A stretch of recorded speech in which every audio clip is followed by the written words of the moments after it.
Les amis, j'espère que vous allez bien et on se retrouve enfin, j'ai envie de dire, pour la deuxième partie de la review de mon gros one time que j'avais fait en 2020. Voilà, je vais pas vous redire les chiffres pour ceux qui ont oublié, mais c'est un tournoi à 2100 $, des scoops. On est sur le .com à l'époque sur PokerStars et je suis stacké pour jouer à un très gros tournoi. Un tournoi à 2100 $ avec, il me semble, 200 000 $ à la gagne. Donc, pour vous dire, c'est assez monumental. Et on se retrouve à un moment où là, je viens de me value cut avec Roi-Dame et j'ai donc 4 fois le tapis de départ. Ça me laisse quand même un joli stack de 60 blindes après la main. Et on va un peu voir ce qui va se passer ensuite. Avant qu'on démarre la vidéo, les amis, n'hésitez pas à vous abonner à ma chaîne YouTube et à lâcher un petit like sur cette vidéo. Ça m'aiderait énormément à développer la chaîne et en plus, ça me ferait hyper plaisir. Donc j'ai noté les mains les plus intéressantes et on se retrouve donc sur la main suivant, celle qu'on avait perdue en fin de premier épisode. Si vous n'avez pas vu le premier épisode, évidemment, je vous invite à aller le voir. Ici, on open 6 et 5 suités et on a la big blind qui va défendre. Elle est magnifique, on va flopper Roland. Pour rappel, c'était il y a presque 5 ans maintenant ce tournoi, donc forcément il y a des choses que je ferais différemment aujourd'hui. Ici, j'ai ces bêtes un tiers du pot, déjà je trouve ça un tout petit peu cher, j'aurais plutôt fait un quart aujourd'hui, surtout vu le stack de mon adversaire, on aurait même pu faire une BB. On va se faire raise et là, clairement, le plan, ça va être de garder les bluffs adverses, donc je call. Turn extraordinaire, on va frapper full et la flush qui rentre, c'est vraiment parfait. Mon adversaire va faire tapis, c'est bien sûr payé et il avait 2 rois qu'il avait décidé de sous-jouer. On va hold et on se retrouve maintenant avec un très joli stack puisqu'on remonte à 5 fois et demi le tapis de départ. 4 mains plus tard, ici j'ai As Valet de pique, open du hijack, j'ai décidé de défendre ici, ça me semble être le bon play. 8-6-2, mon adversaire qui va se mettre un tiers du pot, donc ça c'est pas un très bon sizing, c'est profondeur sur ce genre de texture, on a envie de size up. Donc là, à sa place, je pense que j'aurais fait quelque chose de l'ordre de 2 tiers, 3 quarts du pot ou check. Mais à l'époque, faut bien comprendre que même sur ces limites-là, même en très haute limite, on n'avait pas encore tous une bonne compréhension des textures de board et de quel board il faut beaucoup ses bêtes, pas beaucoup ses bêtes. Donc là, ici, je pense que la stratégie, si je me trompe pas, c'est de ses bêtes environ 60% du temps et quelque chose de l'ordre de 3 quarts du pot, je pense, avec 43 blindes de profondeur. Maintenant que ça s'est dit, ici, avec As-Valet, on a un call assez évident. Turn, on va frapper l'As. Je check encore, il check back. Donc intéressant ici, je pense que c'est pas mal joué. Là, il y a pas mal de joueurs qui vont un peu trop de barrel bluff en pensant que là, c'est une bonne carte. Sauf qu'il faut pas oublier que moi, je vais check call toutes mes hauteurs As sur ce genre de sizing. Donc ici, moi, j'arrive avec plus d'As que mon adversaire qui potentiellement aurait check back en plus, ace-high.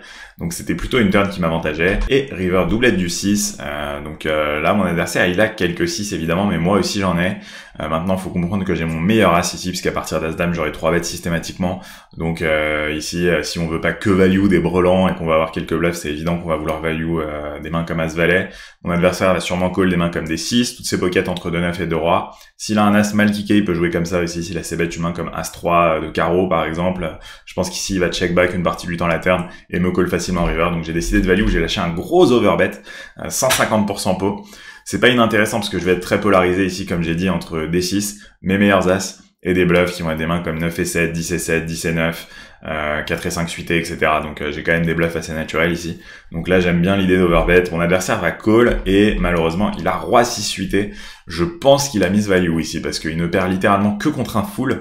Et quand on y pense, j'ai pas énormément de full qui aurait juste check call le flop. Ce que je vois ici, ça va être As 6 off. Ça va être 8-6, j'aurais tout le temps raise en fait. Donc il y a 2-8 si j'ai pas 3 bêtes et il y a peut-être Breland 2 aussi, mais je pense que j'aurais check raise.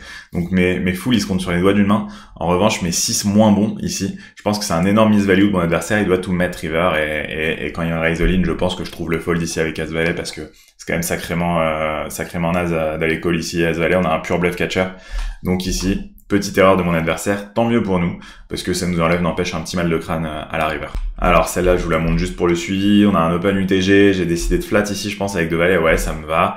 On est quand même en 9 max, donc ici, quand on est low jack contre UTG, 2 valets, c'est pas non plus une main super forte, donc le call me va. Hijack qui va faire tapis du 8 blind, ça passe jusqu'à moi. Là, j'ai le top de ma range de call, donc évidemment, je vais payer. Et on va voir le showdown. Bon, en voyant ce board, a priori, on est pas mal contre As-Roi, As-Dame, c'est plutôt cool. Et il avait 2-10, bah, ça marchait aussi. Et on prend un très gros pot, puisque maintenant, on se retrouve à plus de 600 000 jetons. Donc, 6 fois et demi le tapis de départ, ça commence à sentir pas mal. On a à peu près l'average de la bulle. On n'est pas encore ITM à ce stade du tournoi, mais c'est plutôt sympathique. Ensuite, on a 2 autres mains intéressantes qui ont suivi. Alors, celle-là, elle était sympa, je crois. Roi 10 off. J'ai décidé, je pense, de limp mon SB. Ouais, c'est ça. check du joueur en big blind, dame 9-5. Alors ici, c'est plutôt une main avec laquelle on peut bet ou check. Bet, c'est intéressant parce qu'on a une gut shot, on a des turns assez intuitives à deux barrels, que ce soit en value ou en bluff. Check est aussi pas mal parce qu'on a un peu de showdown value et qu'on peut laisser notre adversaire bluffer avec des mains moins bonnes. J'ai opté pour le check ici, il a fait une BB. Je pense qu'on a un call assez logique, ouais. La turn est un 7, alors ça c'est plutôt une carte qui change pas grand chose. Alors il y a du 8-6 qui rentre chez mon adversaire, bien sûr. Il y a du 8-7, 7-6 qui va commencer à vouloir aller au showdown. Je check, il bet 2 blindes et là le sizing commence déjà à faire un peu caper, ça j'en parle souvent, mais je pense que c'était encore plus vrai en 2020. Quand vous avez un joueur comme ça adverse qui vous 2 barrel 40% pot sur un board dynamique comme ça, c'est quasiment tout le temps une main moyenne qui devrait peut-être pas miser ou un bluff. Donc ici je pense que ça peut déjà être intéressant de relancer. Ouais, c'est ce que j'ai fait, je savais plus si j'avais raise turn ou river. Mon adversaire va payer et ici du coup je le mets très souvent sur un 9 ou un 7, un 9 mal kické, une main comme ça. Le 3 river, qu'est-ce qui change? Il y a 6 et 4 qui rentrent chez mon adversaire, ça c'est pas génial. Peut-être quelques random 2 paires qui sont arrivés, ça j'y crois un peu moins. Donc là, alors le truc relou, c'est qu'avec ma main, j'ai des bloqueurs sur des folds adverses, que ce soit sur valet 10, que ce soit sur des flush draws manqués. Donc là, je suis un peu partagé. Je pense que si on commence à bluffer cette main-là, on overbluff clairement. On bat aussi quelques mains qui auraient miss en face. Et j'ai décidé de give up. Je pense que c'est très bien joué, mais j'ai peur que mon adversaire retourne à 9. Ouais, il avait 9-6 off, c'est ça. Ici, je pense qu'on pouvait pas faire grand-chose. À partir du moment où il a décidé de nous call, c'est logique, hein, il a une gut shot en plus de son 9. Donc je pense que son call à la turn est logique. Il doit effectivement pas bet, à mon avis, à la turn avec un kicker aussi bas. Mais nous, on se retrouve à perdre un pot relativement gros, mais j'aime quand même bien ma line et je pense que j'aurais fait la même chose aujourd'hui si c'était à rejouer. On avance sur la main, sur l'orbite suivante ici.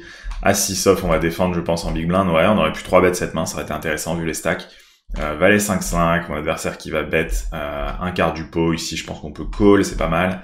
Turn, on va faire flush draw, check, et river, on va taper couleur. Bon, là, il faut décider ce qu'on va faire en termes de sizing notamment. Je pense que la GTO, elle aime bien overbet avec l'as de cœur ici, ou check pour check raise. Maintenant, est-ce que mon adversaire va call un 10 de cœur si je check raise par exemple? J'en suis pas sûr. S'il call que le roi, c'est pas fou. Alors que là, si je bet un gros sizing, il peut quand même peut-être trouver un raise avec le roi, et il va tout le temps call un 10, un 9, un 8 de cœur. Donc là, j'ai bien envie d'envoyer un gros size, mais pas non plus giga abusé. Peut-être 8 blindes, quelque chose comme ça. Ouais, j'ai fait 7. Je trouve ça pas mal, là, 3 quarts du pot. Mon adversaire va call et il va retourner roi valet off pour un hero call assez ambitieux ici. Faut essayer de comprendre ce que j'ai là qui contiennent pas de cœur river et qui aurait float et qui a envie de bluff.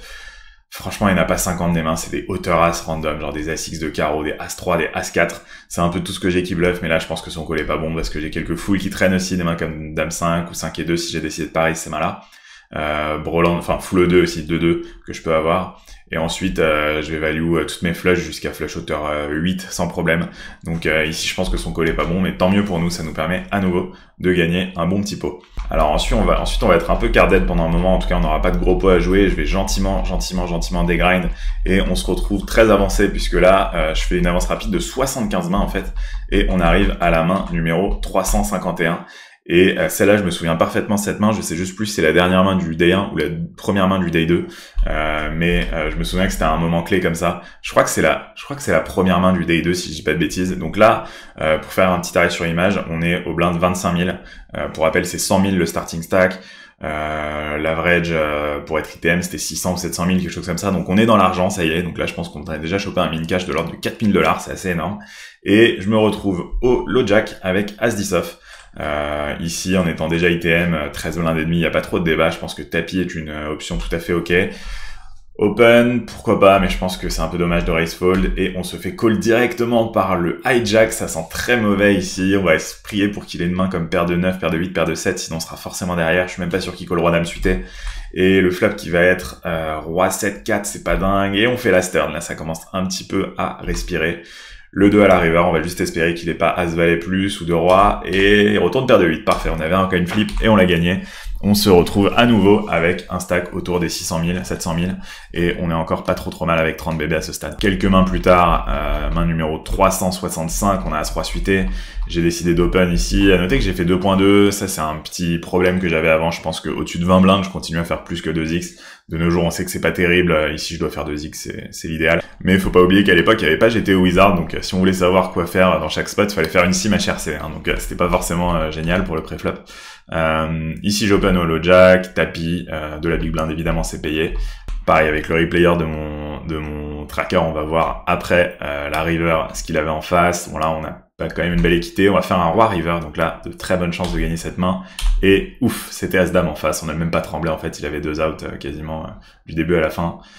Donc magnifique ici. On monte à 50 blindes et là, c'est vraiment la remontada puisque j'ai 15 starting. Je dois être au-dessus de l'average à ce moment-là. On voit que je couvre toute ma table, hein, même. Donc vraiment magnifique. Et à ce moment-là, je peux vous dire que quand j'ai gagné ce coup-là, je commence vraiment à avoir des petites étoiles dans les yeux parce que c'est pas non plus un giga gros field, hein. Il y avait peut-être 70 joueurs ITM, quelque chose comme ça. Donc là, je pense qu'à ce stade du tournoi, on est peut-être 50 left. Quand tu gagnes un pot comme ça à 15 starting, à 50 left sur un 2000 balles, que c'est des buy-in que tu joues pas d'habitude, là tu commences à te dire waouh, c'est peut-être le one time. Et j'étais bien inspiré de penser ça à l'époque. On va voir quand même que en 2020 je faisais des erreurs, hein, clairement. Ici on voit que j'ai défendu, mais je pense déjà que j'ai dû, le connaissant le mois de l'époque, je devais pas être loin de fold ici. Et sur ce c-bet, un tiers du pot, j'ai foldé directement mon 8. Si j'avais 8-4 de pique, c'est ok, mais avec backdoor flush, je pense que c'est infoldable ici. Mais voilà, j'avais tendance à être un petit peu trop pleutre à l'époque, et ça c'était pas un bon fold à mon avis. Quelques mains plus tard, il y a encore un overfold là que j'ai noté. Roi 9 suité en small blind, open du hijack. Déjà ici on pourrait potentiellement 3-bet commit contre de Tony, ce serait pas une erreur avec cette main. J'ai décidé de folder. Waouh, ça c'est hallucinant. Ouais, ça c'est au moins un flat, mais c'est jamais un fold. Et donc voilà, encore une illustration qu'à l'époque c'était pas encore tout à fait parfait chez moi sous les GRICM comme ça sur les ranges. Et là évidemment c'est infoldable, hein. Je pense que c'est assez clair pour plein de gens. Ici non seulement on fold pas roi 9, mais je pense que même roi 7 suité c'est une main qu'on doit soit call soit 3-bet. Même roi 6, roi 5 suité ça peut se 3-bet, etc. Donc là roi 9 suité c'était catastrophique de folder ça. Mais voilà, à l'époque j'étais un tout jeune joueur pro qui débutait sur ces limites là, et mes limites habituelles c'était les 20, les 50, les 100, et je peux vous dire que sur le .com pendant le Covid, les 20, les 50, 100 c'était assez soft, et qu'on n'avait pas besoin de jouer ces spots là pour être EV+. Ça c'est quand même assez cata d'avoir foldé ça, j'en conviens. Alors comme vous pouvez voir ici on a plus que 30 blindes, mais c'est juste les blindes qui ont doublé, hein. On est passé sur 25 000, 50 000, on a toujours une quinzaine de starting, hein. Du coup on est toujours autour d'1,5 million, et on trouve 2 rois en small blind. Open ici du joueur UTG, 3 bêtes du hijack, et ici avec 2 rois, je pense que le seul move c'est tapis. Voilà, c'est ce que j'ai fait. Call du joueur au hijack, 9, 7, 4, 7 valets. Bon, on n'a plus qu'à espérer qu'il n'ait pas de valet de 9 ou de as, et il avait as-roi off, magnifique, encore un double up. Et là maintenant j'ai 30 fois le tapis de départ. Donc là on a le stack moyen de 20 left, quelque chose comme ça. Sauf que je suis largement au-dessus de l'average, donc j'imagine qu'on est peut-être 30-35 left, quelque chose comme ça. Donc voilà, ça me met vraiment très bien. Je pense que ce stack là de 30 starting sur un 2000, pas mal de joueurs auront jamais un stack qui vaut autant d'argent dans leur vie, peut-être même des joueurs pro. Et donc ça c'était quand même assez vibrant d'avoir ça. Quelques mains plus tard, à suité, on va open le low jack, call du cutoff, call de la big blind, on se retrouve un three-way, et là on va trouver un flop de mutant et tapis directement du joueur en big blind. Pourquoi pas, parce que ça touche énormément sa range. Ici, comme vous en doutez, avec 2 overcards, tirage couleur max et gutshot, impossible de folder. J'ai fait tapis derrière puisque Eder Campana de toute façon était assez short. Ça va passer, et là on va jouer encore un pot à 32 blindes et on va taper couleur à la turn. Brick à la river, est-ce qu'il a un full? Non, il avait 8-5 suité, pourquoi pas. Et on a gagné ce qui était à peu près un coin flip, je pense, ce qui nous met maintenant à un stack de 80 blindes, soit 4 millions de jetons. Le Sunrun qui continue. Encore 4 mains plus tard ici, on a As-4 off, j'ai open mon bouton, pas de souci. Défense de la big blind, et flop Valet 9-6 bicolore, c'est pas forcément un flop sur lequel on va se bet toute la range. Ici avec As-4 off, on peut tout faire, on peut checker ou on peut bet de l'ordre de 1 tiers ou mi-pot, je pense, à ses profondeurs. J'ai décidé de checker, pourquoi pas. Le 5 de trèfle à la turn, check, je check encore, ça me va. Et river, on fait un 4 et il check. Et là, je pense que c'est assez close entre bluffer et check back notre main. Mais j'ai quand même une légère préférence pour le check-back parce qu'on va quand même battre ses propres terrasses. On va battre paire de 2, paire de 3. On va battre potentiellement roi 4, dame 4. Il y a quand même des mains que je bats ici, donc c'est pas forcément hyper utile de miser. J'ai décidé de miser mi-pot, franchement c'est pas ouf, et je me fais call par roi 5, donc on voit que là vraiment bluffer ça c'est naze. Si en face ils peuvent call 4e paire, c'est vraiment catastrophique de transformer 5e paire en bluff. Je suis pas sûr que son call soit génial au passage, mais voilà, il m'a pas cru, pourquoi pas. Il avait quand même un bluff catcher dans les faits. Mais en revoyant la main, je me dis que ça se trouve le moi de l'époque aurait même pu transformer à 5 en bluff et que j'aurais fini par value, je sais pas. Mais là ouais, clairement ce bluff était pas ouf. Mais c'est cool de revoir ça parce que ça permet de voir déjà que en 4 ans et demi, on peut énormément progresser au poker et que ce que je faisais à l'époque, je le ferai plus aujourd'hui. Donc ça déjà c'est cool. Et on voit aussi même, bon alors là il y a rien de choquant, mais parfois dans les plays de mes adversaires, qu'il y a des trucs vraiment pas ouf non plus qui sont faits parfois. Donc c'est assez marrant de voir à quel point le jeu a pu évoluer. Je pense qu'aujourd'hui sur un $2100 des scoops, le niveau est juste affreusement difficile et que ce 2100 de l'époque, il était peut-être plus facile qu'un 50 aujourd'hui avec un petit field en après-midi quoi. Donc c'est assez marrant de se dire ça. On avance encore, c'est la main 449 ici. J'ai as de suité au cutoff contre un open du low jack. Je pense qu'ici déjà le seul play c'est 3 bêtes selon moi, c'est ce que j'ai fait. Ouais, on pouvait folder aussi bien sûr. J'avais juste pas envie de me voir call. J'ai noté les mains il y a longtemps en fait, donc je me souviens pas de tout. Roi 7-5, mon adversaire qui va checker. Je pense qu'ici on va se bet range un quart, ça me paraît ok. J'ai fait un tiers, encore une fois, j'avais le 1 tiers un peu facile. Je pense que là c'est trop cher sur cette texture avec aussi peu de profondeur. Mon adversaire va folder, tant mieux. Mais voilà, j'aime pas trop le sizing du c-bet. Et voilà, ça c'est aussi le genre de truc avec les années qu'on affine. À l'époque, voilà, je savais que ça c'était plutôt un combo qui va 3 bêtes, surtout qu'on doit être genre quelque chose comme 25 left à ce moment-là. Mais j'avais pas forcément la précision, on va dire, sur mes plays, sur les sizing. Pour moi, un bet petit, c'était un bet petit, c'était un bet un tiers, tu vois. C'était un peu aussi simple que ça, alors que il y a du 20%, il y a du 25%. C'est des choses qui, avec les années, je pense, ont été mieux consolidées par plein de joueurs. Et notamment dans un pot 3 bêtes comme ça, 30 deep, miser un tiers, c'est pas un petit sizing, en fait. Et donc, ça, c'était pas forcément super bien joué au niveau du size. Alors, c'est la main numéro 501, et là, c'est le money time. On est en demi-finale, 8 joueurs à ma table, donc on va être quelque chose comme 16 ou 17 left. J'open ici roi-dame au cut-off, tapis 12 blindes du joueur en small blind, c'est évidemment payé. Et on va voir le board, voilà, le pot qui est énorme, il me semble. Là, il y a quand même 3 millions au milieu, on peut passer à 7 millions de jetons, on serait vraiment parmi les chip leaders du tournoi. Le flop qui est pas génial, la turn qui est pas géniale, la river qui est dégueu, ici on bat quasiment rien. Et mon adversaire qui avait roi valet de cœur, donc dommage, on était quand même nettement favori à la turn, on était super content, mais on va finir par perdre ce coup. Et ouais, ça c'est un coup qui vaut mais vraiment des dizaines et des dizaines de milliers de dollars en EV, mais c'est pas grave, c'est comme ça. On est encore là, on est à 16 lèvres d'un tournoi, c'est incroyable. Pour un buy-in pareil, c'est que du bonheur. On arrive quelques mois plus tard, on a 2 as, on a 16 blindes. Évidemment, cette fois, je vais open. Vous voyez que je fais toujours 2.1 et pas 2 blindes. C'était un peu mon kink à l'époque. La big blind qui va défendre, on est hijack contre bébé. Valet 7-3, mon adversaire qui check. Là, pour le coup, j'aime bien faire un peu plus cher parce que, tout simplement, c'est un board. Alors ça, j'avais pas cette notion à l'époque, j'en suis sûr, parce que c'est assez récent que j'ai appris ça. C'est un board où toutes les cartes sont écartées de 4. C'est que des 3 gappers, entre guillemets. Et les 3 gappers, les flops 3 gappers comme ça, comme valet 7-3, dame 8-4, c'est des flops où avec une bonne profondeur, on veut beaucoup overbet parce que la range adverse est très concentrée en gutshot, et quand overbet contre une gutshot, en fait, c'est échec et mat, elle est obligée de folder. Donc là, ça aurait été intéressant de faire un sizing relativement élevé. Ici, je pense qu'intuitivement, à cette profondeur, j'ai envie de faire mi-pot parce que l'idée, ce sera de pouvoir potentiellement pot all-in à certaines turns. J'ai fait un peu moins, j'ai fait un tiers. Encore une fois, j'avais un sizing un peu trop normé, je pense, à l'époque, sur un tiers pot. Je vois valet 7-3, je vois que c'est relativement dry, je fais un tiers, quoi, il y avait pas trop de questions. Doulet du valet qui fait rentrer la flush ici. Évidemment, c'est pas la plus belle. Maintenant, c'est vrai qu'on peut se dire qu'il y a pas mal de valets qui auraient chauve chez mon adversaire au flop, mais pas ces pires valets. S'il défend des mains comme valet 5 off, valet 6 off, ce qui est pas certain, mais en tout cas ces petits valets suités, ça il les défend. Il les aurait check call, donc il y a quand même des brelans qui traînent, il y a évidemment des flushs qui traînent. Donc ici c'est pas évident de value sous 10cm, je pense que c'est ok avec le risk premium de check back, c'est ce que j'ai fait. River 6 de pique, il va checker encore. Et là, la question se pose, mais je pense que c'est quand même un value bet assez clair. Il va call tous ses 7, il va call les quelques 6 qui sont arrivés là, du genre 6 et 5, à 6 avec le 6 de cœur, j'en sais rien, il y a quelques combos comme ça. Roi 6 de trèfle, etc. Donc là, je pense qu'on veut value. Il y a peut-être des petites pots. Non, pocket pair, il aurait fait all-in, je pense, avec toutes ces pockets.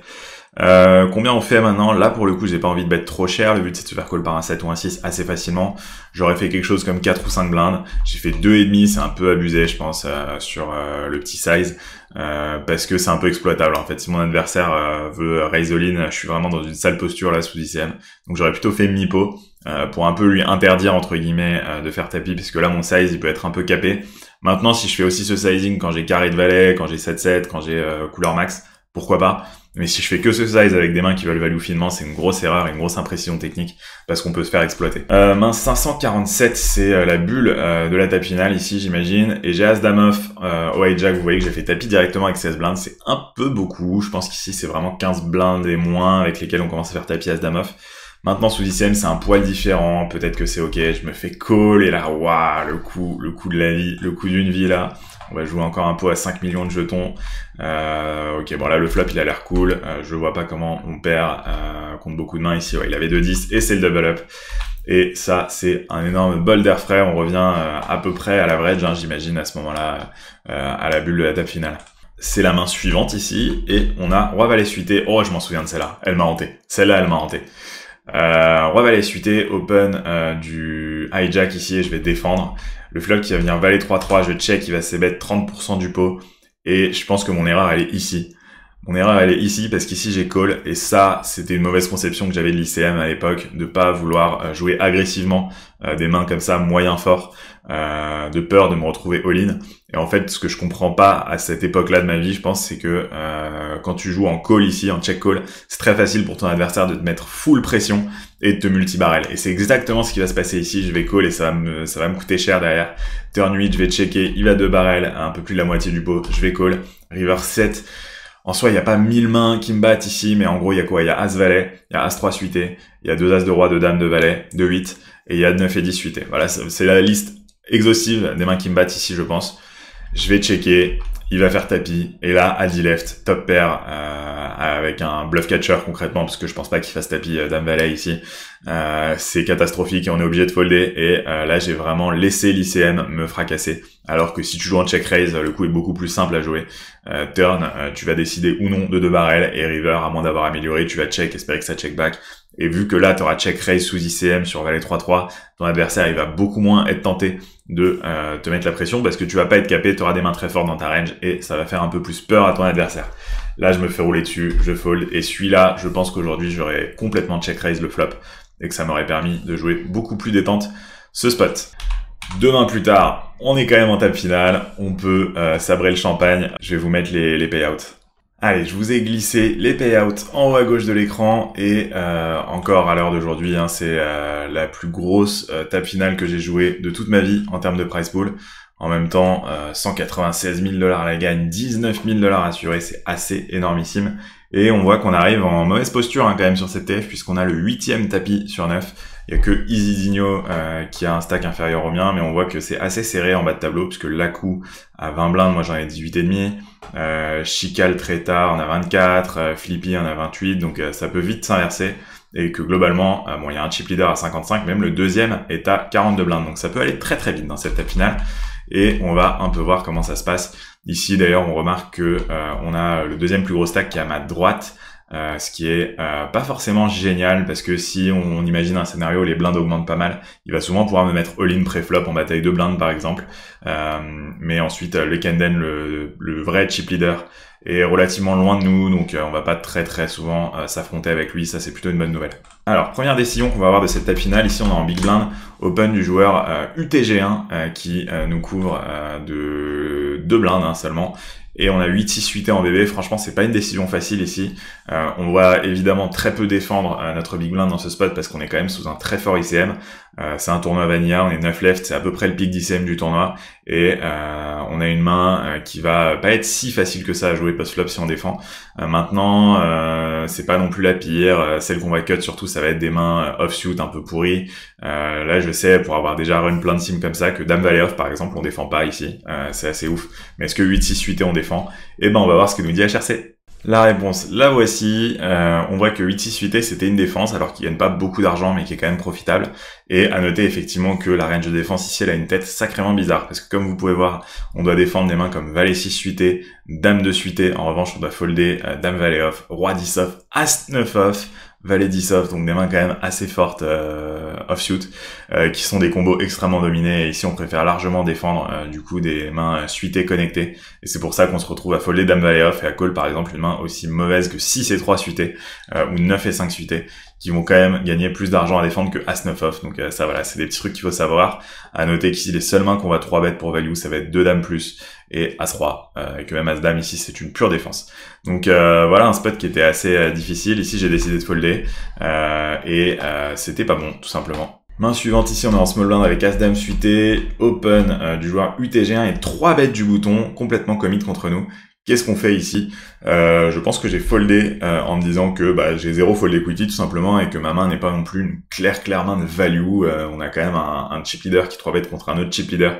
C'est pas forcément des spots où on a vraiment envie d'aller se frotter. La perspective d'en voir un prendre un gigapo et buster l'autre est absolument splendide en plus. J'ai donc décidé de passer et encore une fois on pourra regarder ce que disait HRC là-dessus. Notez qu'ils se sont joués un énorme pot entre 2 rois contre 2 valets et que j'ai aussi fait la sim pour voir la range qu'on devait shove et la range qu'on devait fold. Évidemment, il n'y avait pas d'autre option ici. Et la range qui fait tapis ici, là voilà, elle est assez simple à retenir. C'est 2 dames plus, As Roi, un point c'est tout. As Dame suité, ça perdait un peu d'argent de faire tapis ici. C'était un tout petit peu mieux de folder. On voit que c'est pris 1% du temps, donc a priori ça va perdre seulement peut-être $500 de faire tapis ici avec As Dame suité, en remettant ça dans le contexte de cette table finale qui vaut évidemment extrêmement cher. Donc voilà, ici bon fold et décision qui me semble relativement facile aujourd'hui, mais qui à l'époque, je pense, m'avait mis dans une sacrée situation de mal de crâne. Je suis déjà sur mon one time quand j'arrive dans cette table finale, et donc forcément, je suis pas hyper serein à ce moment-là, et donc forcément, c'est un peu plus dur de réfléchir. Mais là, je suis très content d'avoir pris cette décision. Je pense que c'était vraiment extrêmement important de folder ici. Quelques mains plus tard, 2 orbites plus tard, je crois précisément, on a paire de 6 en small blind et open du joueur au low jack qui a un tapis assez moyen de 26 blindes. Et ici, on a une décision qui est extrêmement close. J'ai décidé de jam et on va se faire call par le joueur qui est au low jack. Flop 8-5-2, turn 2, river 7. Écoutez, ça a une bonne tête dans le sens où les mains contre lesquelles on était en coin flip, a priori, on les bat. Et ici, on va que perdre contre une pocket pair. Et As Roi, magnifique, ça hold. Et on a double up, on se replace vraiment bien. D'un seul coup, je me retrouve avec le deuxième stack à la lutte pour le chip lead quasiment. On voit que cette TF dure depuis un moment, personne n'a busté. L'average est vraiment très bas, alors que la structure était magnifique. Et là aussi, on peut se demander ce qu'il fallait faire. Alors, j'ai pas fait de sim HRC parce que ce spot-là était relativement plus simple. Mais sur GTO Wizard, j'ai quand même regardé ce qu'il fallait faire avec paire de 6. Voilà, j'avais une sim très similaire où il y avait des stacks resserrés comme ça en table finale et où j'avais 16 blindes, là j'en ai 17, ça change pas non plus une tonne. Et on voit que paire de 6 c'était pile poil EV0 à jam et que le solver décidait de folder mais que ça perdait pas d'argent de faire tapis. Si mon adversaire ne colle pas les bonnes ranges derrière, le jam est intéressant. Je sais plus si j'avais checké la range qui devait prendre mon adversaire, non là je l'ai pas, mais a priori on est plutôt ok sur ce play, c'est pas forcément une grosse erreur, c'est pas forcément giga bien joué, on pouvait un peu tout faire ici, hein. Vous voyez que tout est équivalent, on pouvait même s'inventer des 3 bêtes mi-stack, ça je suis pas trop fan, mais ça présente l'intérêt de pouvoir folder si ça fait tapi derrière entre Big Blind et le joueur Holo Jack. Mais le désintérêt c'est que Easy Dino il a le droit de payer en fait si on 3 bet et que s'il paye et qu'on trouve un mauvais flop avec paire de 6, on est vraiment pas content. Donc je pense que tapi est encore un petit peu mieux que 3 bet, d'ailleurs c'est ce que dit la théorie. Et ensuite bon flat, je pense que ça on le fait jamais in game et du coup ça se joue entre fold et all-in. J'ai choisi le all-in cette fois-ci. Ça s'est bien passé pour nous, tant mieux. C'était un des flips les plus importants de ma vie je pense, puisque derrière on a 9 millions de jetons, donc on a 90 fois le tapis de départ. On est plutôt très bien. Ici, 9-3 suité, évidemment, on va folder. Les Kanden qui va faire tapis en small blind. J'imagine qu'il va faire tapis avec beaucoup de mains, même si Easy Dino est dernier. Comme on a dit, 9 joueurs restants, c'est vraiment un des pics d'ICM du tournoi. Et même s'il est dernier, il y a un joueur qui a 12 blindes et demi. On est beaucoup autour des 20 blindes et tout. Donc avec 9 blindes, il peut espérer franchir des paliers s'il joue bien tight. Ça sera payé par Isidinho. Et le Kenden qui va retourner dame de off, qui a fait une dame. Et en face, c'était paire de 10. Donc sacré bad beat. Et on perd un joueur ici. Et vous voyez que sur cette dame au flop, bah, nous, on gagne 6500 $. Rien que ça fait quand même hyper plaisir de gagner 6500 $ en respirant. On avance à la main 603. Qu'est-ce qu'il était long ce tournoi. Et avec Assis 8 ici et une flopée de joueurs short à ma gauche, je pense que tapis est le meilleur play. C'est ce que j'ai fait, ça va passer. Je l'ai vérifié ici, celui-là, sur GTO Wizard pour info, sur un spot similaire où j'avais 20 blindes et où ils avaient tous entre 11 et 16. Ça prenait en bottom de... Enfin, ouais, ça faisait tapis avec tous les as suités entre As-2 et As-7. Ça faisait tapis avec paire de 2 jusqu'à paire de 5, avec plein de suited de Broadway suités, toutes les Broadway suités en fait. Roi dame off, roi valet off, dame valet off, et à noter que tous les as off étaient plutôt des open, ce qui peut se comprendre. Parce qu'ici, si on a As-Valet off, c'est ok d'open, de payer un tapis et de folder sur 2 tapis. Là où si vous avez Roi-Valet suité, c'est un peu plus relou de folder sur 2 tapis parce que ça va bien se comporter en triway. Donc ici, on préfère faire tapis avec les As suités plutôt que les As off-suit, paradoxalement, parce que dans des spots comme ça d'ICM assez énervé, ça change pas mal de choses. Ensuite, on va avancer sur la main 612. Ici, j'ai une paire de 8, j'ai décidé d'open tapis de flippetti flop. Et retapis derrière de le Kenden, ce qui va nous permettre de folder très sereinement. Et on va voir un peu le showdown. 2 rois de 10, bah merci les Kenden qui non seulement nous évite de perdre 15 blindes, mais en plus va frapper un roi river alors qu'il était en train de se prendre le 20-80.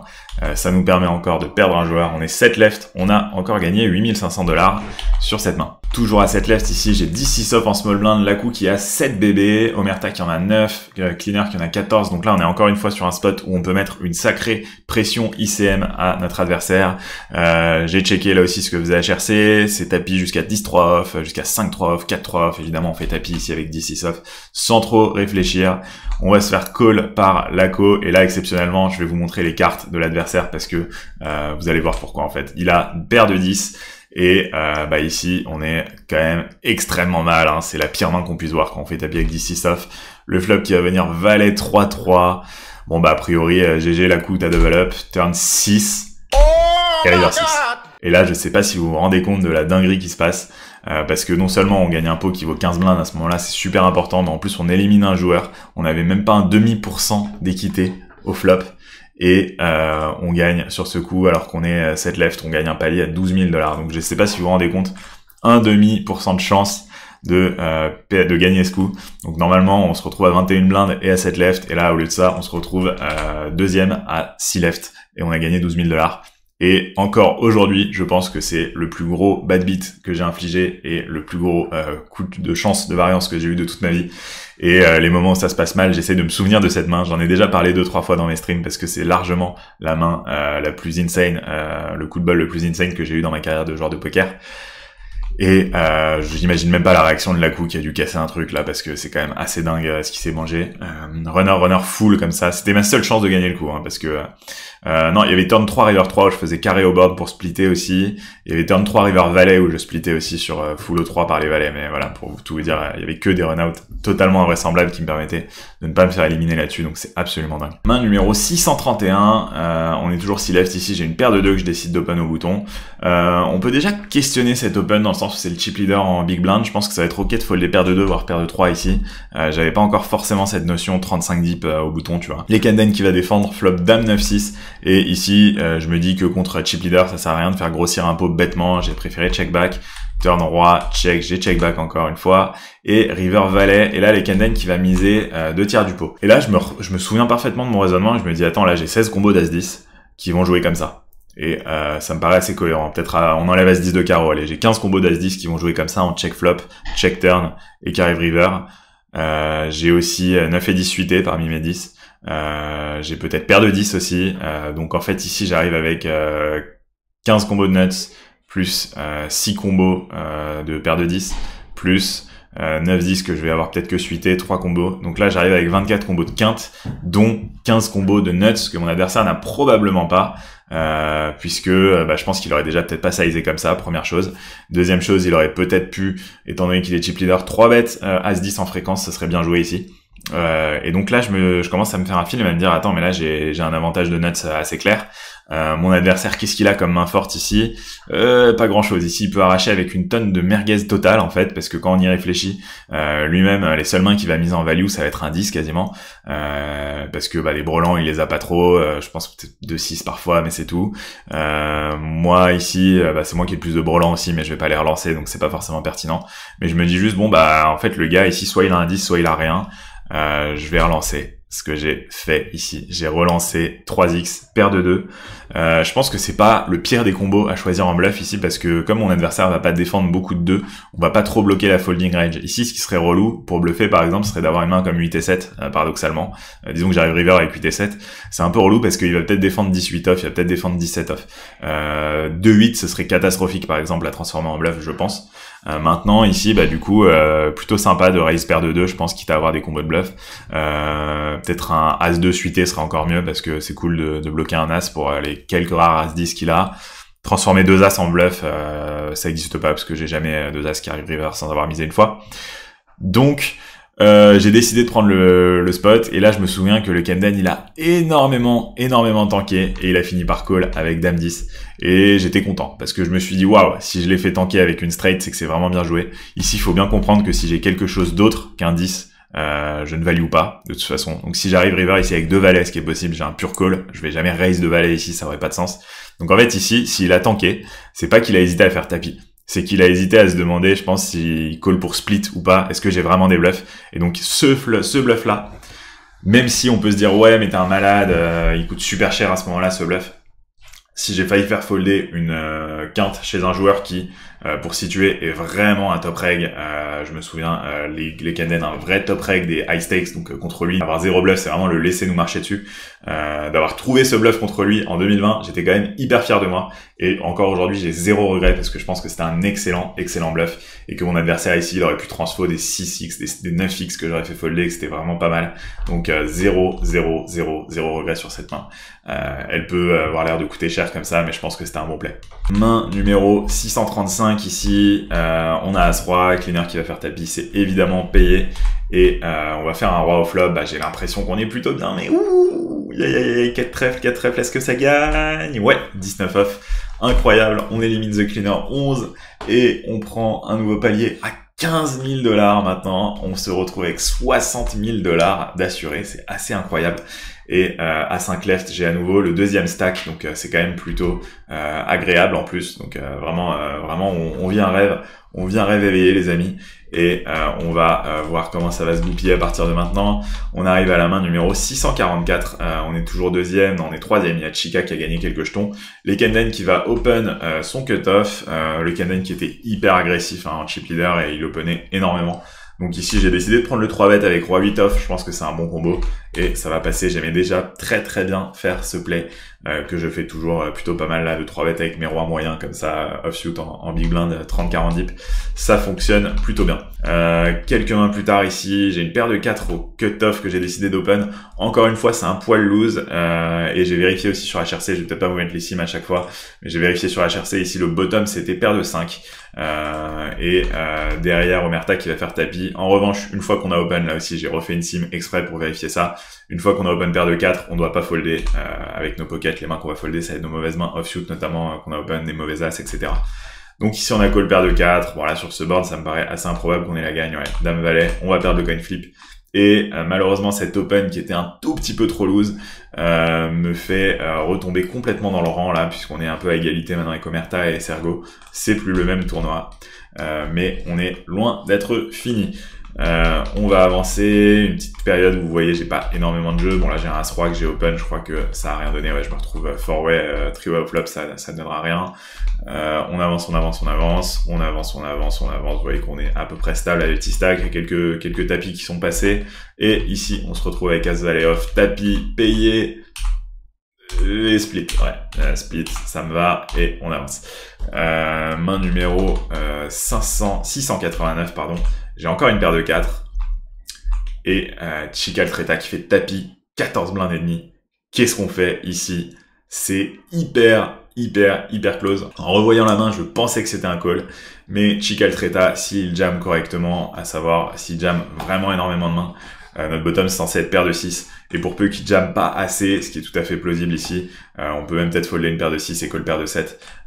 Donc voilà, ici, excellent fold. La pression ICM qui est énorme. Faut bien comprendre qu'ici, entre finir 5e et finir 3e, il y a un écart de 50 000 $. C'est absolument insane. Et ici, j'ai trouvé le bon fold. Faut quand même avoir en tête que même s'il y a quelques mains contre lesquelles on est en 70-30, on va extrêmement souvent jouer un coin flip sur ce spot. Et donc, voilà, ça sert à rien de call ici pour se dire, il peut avoir As-4, As-3, As-2, Roi-3, Roi-2. Évidemment, c'est possible, mais ça va juste se produire beaucoup moins souvent que les cas où on est en flip. Et du coup, avec le X Premium, c'est un fold. Bien joué, Ilan 2020. T'avais trouvé le bon play. 697, on a 7 et 2, vous vous doutez que quand je vous montre un 7 et 2, c'est qu'il y a une main où ça part à tapis, les Kenden qui va jam, Omerta qui call couvert, et As-Roi 5, 6, 10, le Roi 10 chez le Kenden contre As-8, le Kenden qui va encore mettre une river à un adversaire, il va éliminer Omerta, et nous, on prend encore 21 000 $ sans rien faire ici, et on se retrouve à 4 left. Maintenant, ça va être assez clair, hein, la dynamique. On a le Kenden qui est chip leader avec 67 blindes, on a Chica qui est deuxième avec 44, et ensuite, il y a Sergo et moi qui sommes les plus short. Là, on est sous une sacrée pression ICM, là, puisqu'on est légèrement devant Sergo, et donc on va essayer d'éviter de jouer des pots, hein, tout simplement, tant qu'il est là. Donc évidemment ici ça va folder et je vais avancer un petit peu. Vous voyez que Sergo est en train de regrind un peu, nous on n'a pas trop de spots, il nous repasse devant malheureusement. On arrive là sur ce coup, on a As-Roi, on va jam 12 blindes au bouton, on aurait peut-être pu open, je pense qu'à l'époque j'étais pas encore hyper carré là-dessus. Et on va se retrouver à cette main numéro 712, bataille de blindes, Sergo qui a double up, Chica qui a 17 blindes, on commence à être assez nettement dernier ici. Roi 8 off, je pense que c'est tous les jours un jam. On va le prendre et c'est payé. 9-9-4, c'est pas terrible. 8 à la turn qui nous met très très bien. Et river dame de cœur. Est-ce que c'est une bonne carte ça? Eh ben non, c'était dame valet chez Sergo. La river d'une vie sur ce pot pour 12 millions de jetons pour repasser deuxième à ce stade. C'est un pot qui vaut des dizaines de milliers de dollars et malheureusement, river, on a fini par le perdre. Le 8 qui était même pas une si bonne turn finalement parce que ça rajoutait des outs à Sergo, bon, c'est anecdotique. On a juste perdu ce qui s'apparente quasiment à un coin flip hein, ici avec Roi 8 off contre Dame Valet off. En tout cas, c'est tout pour cette review. Je voulais quand même vous raconter la fin du tournoi. Je vous avais fait une première partie de la review qui était plus basée sur les erreurs que je faisais à l'époque et tout. Là, je vous en ai montré 2 ou 3, mais déjà, je trouve qu'il y en a eu un peu moins sur cette partie-là du tournoi. Et surtout, l'idée, c'était plutôt de vous raconter ce moment qui reste encore aujourd'hui un moment inoubliable de ma carrière. Je vous ai même pas encore fait toute l'histoire, mais ce qui se passe en fait, c'est que à l'époque, donc comme je vous ai dit, j'étais stacké. Alors j'avais un stacker principal, mais aussi 2-3 autres potes qui avaient un peu complété cette fois-ci. Donc j'avais commencé au day 2 à faire un call sur Zoom avec mes stackers. Et petit à petit, en fait, des amis ont voulu m'envoyer des messages pendant les pauses. Ouais gros, on veut suivre et tout, quand j'étais genre à 20-30 left. Et à la fin, en fait, sur le call Zoom que j'avais fait avec mes stackers, on s'était retrouvé avec 70 personnes. Il y avait des gens que je connaissais même pas, littéralement. Et après, j'ai dû demander vraiment à des amis, ouais, tu le connaissais lui, machin, et un pote qui me dit, ouais, c'est mon daron, tu vois, enfin, normal. Le mec, il envoie le lien à son daron, il se reconnaîtra s'il mate la vidéo, mais en vrai, ça m'avait fait rire. Du coup, ouais, c'était un peu un des éléments déclencheurs qui m'a donné envie de streamer. J'ai fait quelques streams par la suite sur Twitch à l'époque, en 2020, que vous pouvez toujours retrouver sur ma chaîne, je pense qu'ils sont encore disponibles. Mais surtout, c'était vraiment un moment déclencheur vraiment pour ma carrière. Je venais tout juste de passer pro. Ça faisait 2 mois littéralement que j'étais pro. Je sortais d'un premier mois où j'avais pris vraiment des très très bonnes perfs. J'avais gagné plus de 13 000 $, si je me souviens bien, sur ce premier mois en tant que joueur pro. Et sur le deuxième mois, je fais déjà cette perf à 81 000 $. Alors encore une fois, j'étais stacké, donc il n'y a pas du tout tout l'argent qui allait dans ma poche, mais c'était quand même un sacré tremplin pour le début et qui m'a permis tout de suite de mettre dans des bonnes conditions. Et c'est aussi cette perf de 2020 qui me permet aujourd'hui d'avoir la bankroll pour pouvoir assumer le bad run que je me prends sur la dernière année. Et en fait, faut vraiment avoir ça en tête, hein. Le poker, c'est vraiment un jeu de long terme. Et le fait d'avoir eu beaucoup de chance en début de carrière, je l'oublie pas et ça me permet aujourd'hui de pouvoir être plus serein, effectivement, pour encaisser mon bad run. Évidemment, pendant les sessions, j'y pense pas toujours, mais voilà, ce tournoi restera à jamais, j'ai envie de dire, un des moments les plus forts que j'ai vécu. L'autre moment le plus fort que j'ai vécu, peut-être que vous avez déjà vu la série One Time que j'ai faite sur ma chaîne YouTube, n'hésitez pas à la regarder aussi. C'est ma plus grosse victoire en live. C'était un tournoi à 300 € avec plus de 800 joueurs que j'ai gagné pour le coup. pour 31 000 €, donc la plus grosse perf que j'ai faite en live à l'heure actuelle. Donc voilà, c'est, on va dire, les deux moments clés, les deux one time que j'ai eu, en espérant que le prochain vienne très vite pour moi et aussi pour vous. Voilà, merci infiniment d'avoir suivi cette vidéo de review. J'étais content quand même de pouvoir ponctuer cette petite épopée que j'avais laissée incomplète sur ma chaîne avec ce tournoi. Voilà, j'espère que ça vous a fait plaisir. Je sais qu'il y en a quelques-uns dans les commentaires qui m'avaient réclamé la partie 2, et donc la voici. Voilà, de mon côté, donc cette vidéo devrait sortir le vendredi 7 février si je suis pas à la ramasse, mais parfois je suis un peu à la ramasse. Et donc si c'est le cas, on va se retrouver dès dimanche 9 février, si vous regardez la vidéo quand elle sort, pour mon prochain stream, puis le 10 dans Top of the Puck sur la chaîne de Winamax. Voilà, merci encore, passez tous un très bon week-end, et on se dit à bientôt, salut!